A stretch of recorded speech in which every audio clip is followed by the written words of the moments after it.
செம்பருத்தி பூவுக்கு தமிழில் செம்மருந்தி அல்லது அரளி என்றும் கூறுகிறார்கள். இந்த பூ அம்மனுக்கு மிகவும் பிரியமானது. அம்மன் வழிபாட்டில் செம்பருத்தி பூவை சாட்சி வைத்து வழிபடுவது சில முக்கியமான பலன்களை அளிக்கிறது. தீய சக்திகள், தோஷங்கள், பில்லி, சூனியம் ஆகியவை அகலும்.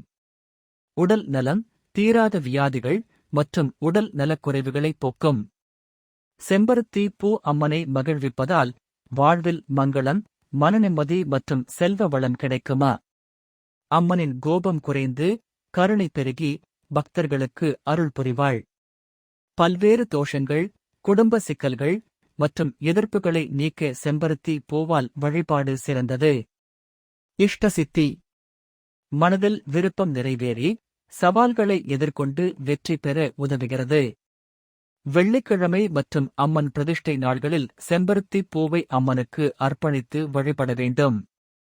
3, 5 அல்லது 9 செம்பருத்தி பூக்களை மாலை போன்ற வடிவில் சாற்றி அலங்காரம் செய்வது சிறந்தது.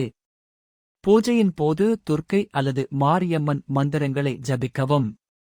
அம்மனின் அருள் பெற்று வாழ்க்கையில் செழிப்பு, அமைதி மற்றும் ஆரோக்கியத்தை பெற இந்த வழிபாடு முக்கியமானதாகும்.